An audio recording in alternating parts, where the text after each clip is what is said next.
All right, the first thing that I want to show you is the legislative code and language to help underlie the messages and the point that I'm trying to make in this particular video.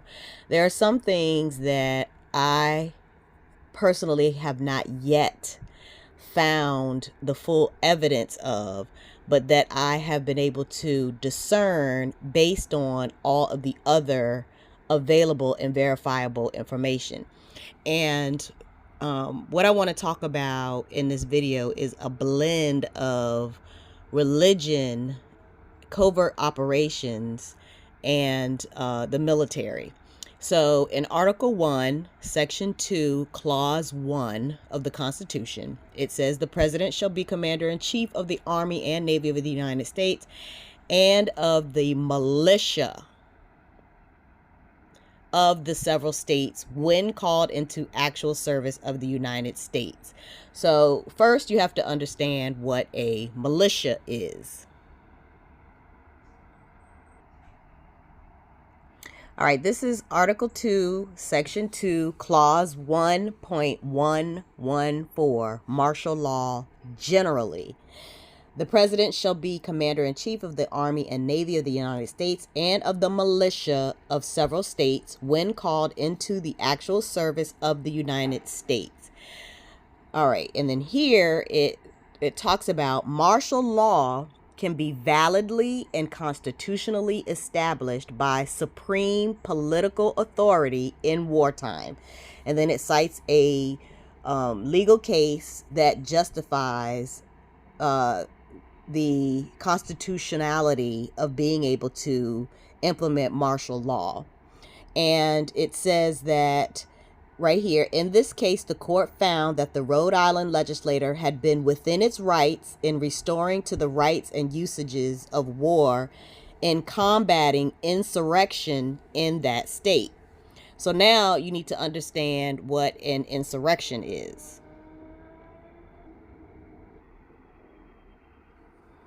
All right, here it says, passed by the Senate on June 8, 1866, and ratified 2 years later on July 9, 1868, the 14th Amendment granted citizenship to all persons born or naturalized in the United States, including formerly enslaved people, and provided all citizens with equal protections under the laws, extending the provisions of the Bill of Rights to the states. The amendment authorized the government to punish states that abridge citizens' right to vote by proportionally reducing their representation in Congress. It banned those who engaged in insurrection against the United States from holding any civil, military, or elected office without the approval of 2/3 of the House and Senate. The amendment prohibited former Confederate states from repaying war debts and compensating former slave owners for the emancipation of their enslaved people. So essentially, an insurrection is when people within an individual state, for example, disagree with the rules and provisions provided by the federal government, which is what they call the United States, and they are protesting or even waging war against any government authorities that would use violence, for example, to suppress their self-advocacy or their protesting. Okay, so that's what an insurrection is. All right, now coming back over here, it says in foreign invasion or civil war, which I have helped people to understand means that there is a war going on within the same country. So, you know, a metaphor for that would be like two people in a family going to court to fight against each other. So it's the same family, but they're fighting against each other. Another word for that is feudalism, but we'll come back to that in a minute. All right, and the courts are actually closed. It is impossible to administer criminal justice Now, I had to pause here because what would make a person, what would determination would you make to define someone's actions as criminal? All right, so that's a separate thing for you to consider. According to the law, then on the theater of active military operations where war really prevails, there is a necessity to furnish a substitute for the civil authority, thus overthrown, to preserve the safety of the army and society. So I want you to think about that for a second, because you have two people who have opposing views about something, and they're fighting with each other to try to force the other to adopt their position and whatever plan they have put in place.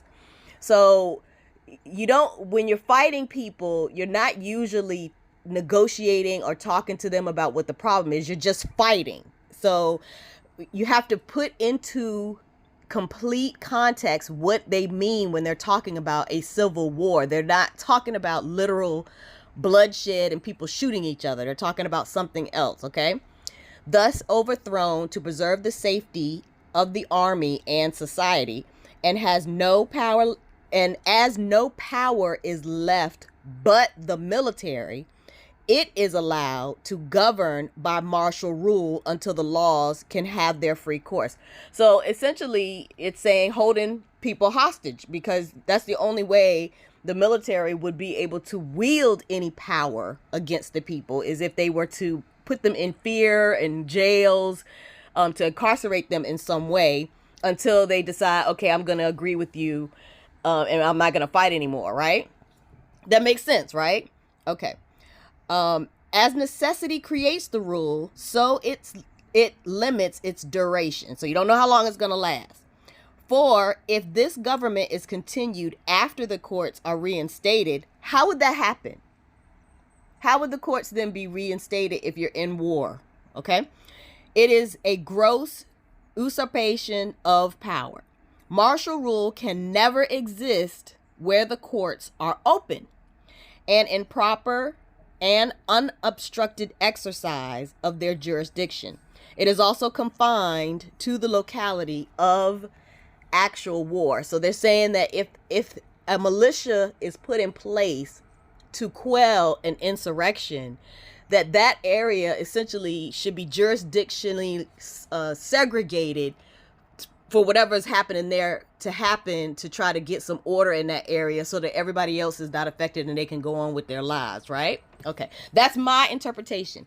If you have another interpretation, I am always open to hearing it. But with that all being said, now I can talk about things that may or may not be literally verifiable, but they can absolutely be discernible if you are smarter than your smart devices. All right, so I want to shift for a second to religion and put it in a humorous context. Okay, yesterday was May the, what was yesterday? 5th, Sunday, May the 5th.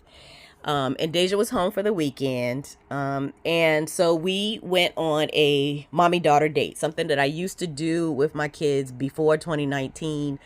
I was able to do it most consistently with Amaya, but there was always a problem being able to get this done with Deja or LJ. So we were finally able to have a full mommy-daughter date, and I probably spent more time outside yesterday in the public arena than I have in years for many different reasons. I'm sharing this with you because she came home Saturday morning, and I said I had told her when I talked to her over the phone on Friday that I really wanted to try to get up and go as early as possible because the demons come out after 12 o'clock. And so she was like, because I talk like this all the time. It's a good way to create teachable moments because they start asking questions about what you mean, and then I can, give them better context. But anyway, she was like, okay, fine. So she came home about 11 o'clock in the morning on Saturday, and I was very, very, very, very tired. and I really did not feel like going out. And so I said, well, let's just kind of play it by ear. The nail salon is open until, 10 o'clock or whatever. So we don't have to go right away. And she wanted me to retwist her locks. And so I said, I'll do that. But I don't know if I'm going to do that today, because she usually stays Saturday, Sunday, and then leaves Monday morning, which she did today. And ultimately, we did not go. She kept pressing me like, come on, Mom, let's go. And I know she was doing that because all four of them, my three kids and my husband, really do want me to be more active and to get out in the community, even if I will not allow myself to reintegrate into the system. But just so that, I can have some enjoyment and to get out of the house, because I'm most of the time I'm in the house, in my bedroom or in the kitchen. So that's so interesting, anyway, that's a whole nother thing. But we didn't go. And so on Sunday, we decided the night before that whoever woke up first would wake up the other person, and then we would get up and get dressed and go to the nail salon, because I did not want to be on a schedule. I did not want to have to feel like, I was forced to get up at a certain time, because I enjoy sleeping. It allows me to rest, and it allows me to do a lot of other things, which, if you are interested, you can look at in other videos. But she got up first, and then she did wake. I was partially awake, but then I did finally wake up. And then I was like, okay, fine, I'll get up, but let's just kind of pace ourselves and not, I don't want to have to feel rushed or anything. And she was like, well, you said that we had to get up and go before noon. And I said, I did not say we have to go before noon. I said we need to try to be out and about by noon, because the demons come out after noon, and the demons come out after noon because they're up all night. And but I said Sunday is different. It's Saturday. It's usually Monday through Saturday that they're out all over the place from noon until midnight, somewhere around there. I said, but on Sundays, it's kind of like a day off, because they're all in church. And I really meant that. I said, they're all in church because that's where the fresh meat is. People who are not churched are not open to what is the word? Artificial spiritual experiences. So because they'll dismiss anything that is out of the ordinary and try to figure out what it is, if it's irritating them, or just like, whatever. But people who are churched are open to artificial, spiritual, woo-woo, fake supernatural type experiences, because of how religion functions and what religion requires you to believe. And so if you are in the church on Sunday, anybody who comes in that's new is probably going through something and is ripe for a miracle. So if you give someone who is ripe for a miracle relief from their suffering, because the system has the capacity to impose suffering in every way. And so the system therefore also has the capacity to relieve any suffering that has been imposed through remedies, or through, someone showing up and offering you a job, or, whatever have you. And then you create in that person a allegiance to the church, because they have a testimony. They can say, I went to church and I prayed and, whatever. And then this thing that I was having a problem with went away, or something happened, or I got money, or I got a new job, or my child got better, or whatever it was. And then once they are that embedded, they will fight for the church. They will not allow anyone who does not believe the way they do to force them to surrender any nonsensical thinking for reality, because they were blessed, so to speak, in a miraculous way that only occurred after they became churched. So, so I explained all that to her, and I said, that is why you don't have to worry about it. They are in every commercial center during the week, afternoon, between noon and, the time stores close, and then they go home, and then they start, doing all this, all of the other stuff, and passing on the information and all that kind of stuff.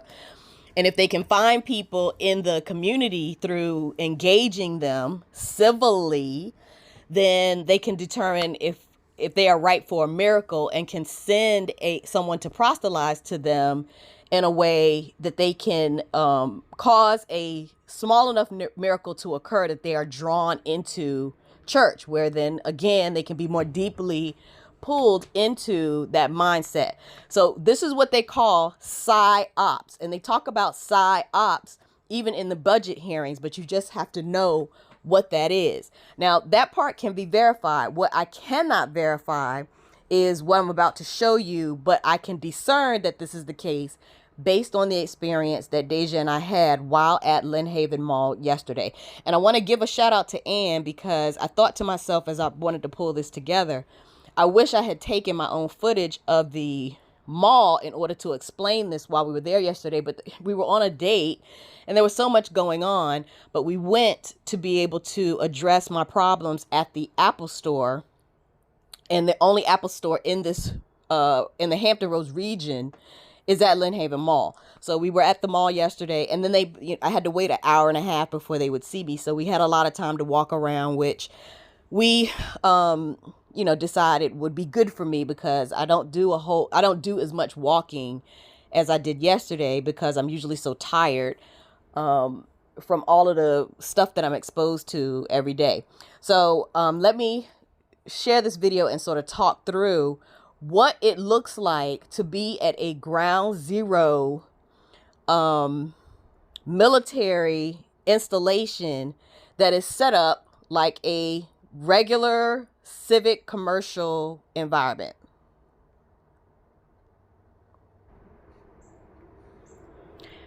Okay, again, this is Ann's video, and I'm so grateful that she did this tour, because it provides the exact footage that I would have taken had I thought to do so yesterday.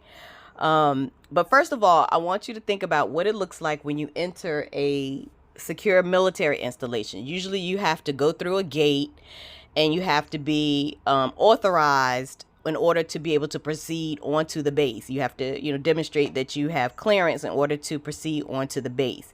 Now, in this particular case, we are in a civic and civil, well, it's not civic, but this is a civilian environment, and a militia is designed to function and operate in a civilian environment. Otherwise, you would just use, uniform military.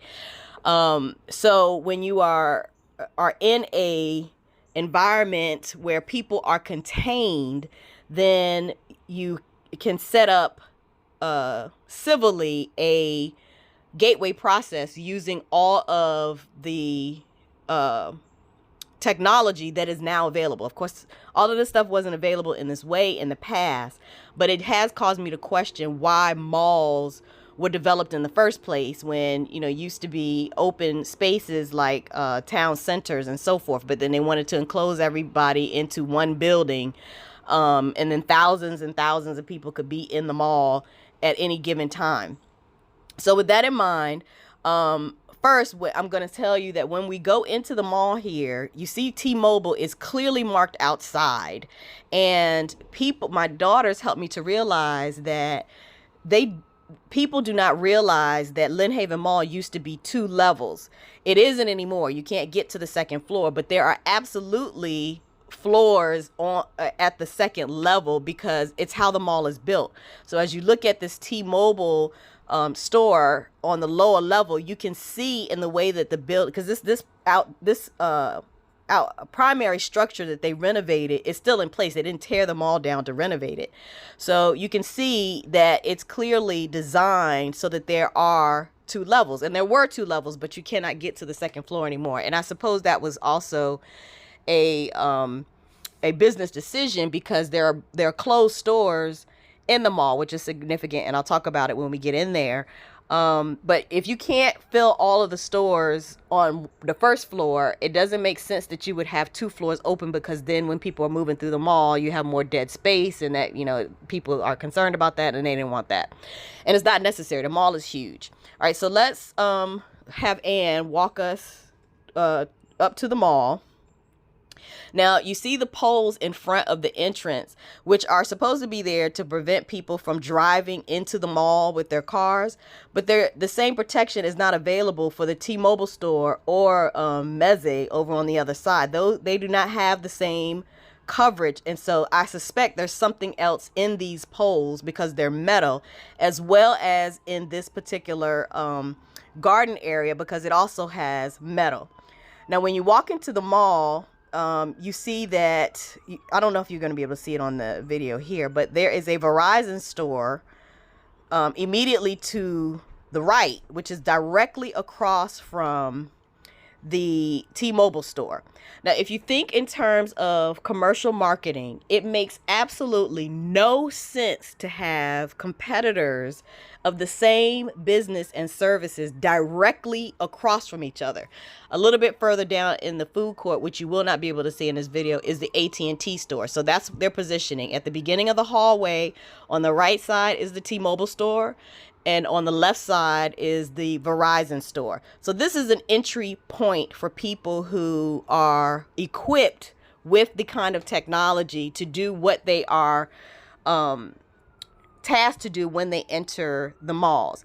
The other thing that I noted just intuitively and through discernment, because the sale of hats and things like that is a huge thing.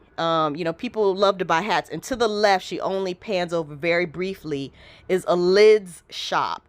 So when we were there yesterday, I felt drawn into that lids shop because I felt like I needed to look for something. You have a shop that is completely dedicated to selling visor caps. They don't sell any other kind of hat in the store, but they sell them for every possible sports team you can imagine, especially the baseball teams, but any sports team you can imagine.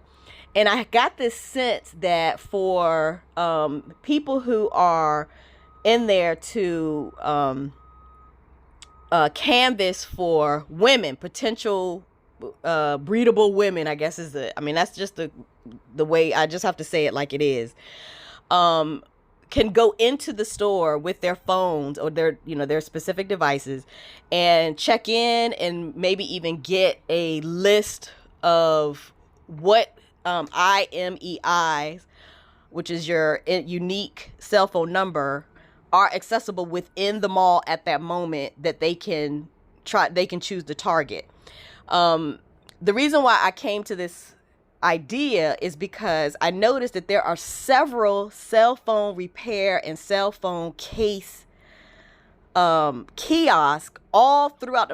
There are probably four of them just in the hallway that Anne videos in this particular tour that she does. And and again, just like with the cell phone stores, I asked Deja just out loud, why do they have so many cell phone case stores or kiosks in the mall? I mean, and they all sell the same cases. And I said, the only thing I could think of is maybe it's the same company and they want to have different places stationed all over the mall so that no matter where somebody is, they can stop and purchase a case if they want. But most people don't go to the mall to buy cell phone cases. They usually buy them online, or they'll get them from vendors and things like that when they're out somewhere. People usually don't go all the way to a mall just for that. They could come to the mall to have their phones repaired, and then as a result of that visit, decide, oh, I like this case here, so I'll go ahead and do that. But then again, why are there 4 kiosks in the mall in order to do that versus just having a store in the mall where people can go in and the cases are on the wall and they drop their phone off and so on and so forth.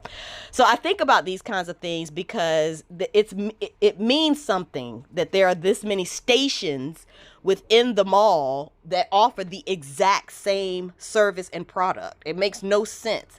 So especially if you are an individual vendor or even a business vendor and you have to pay the kiosk booth fee in order to set up. So, it just doesn't make good sense to me, even as a mall owner, because it's like, I don't want, 15 cell phone case kiosks in this mall. I want more variety in here than to have that. So, you have to think the way the enemy thinks in order to discern enough to start to investigate something more deeply. Right next door to the lid shop is a GameStop. And that's significant because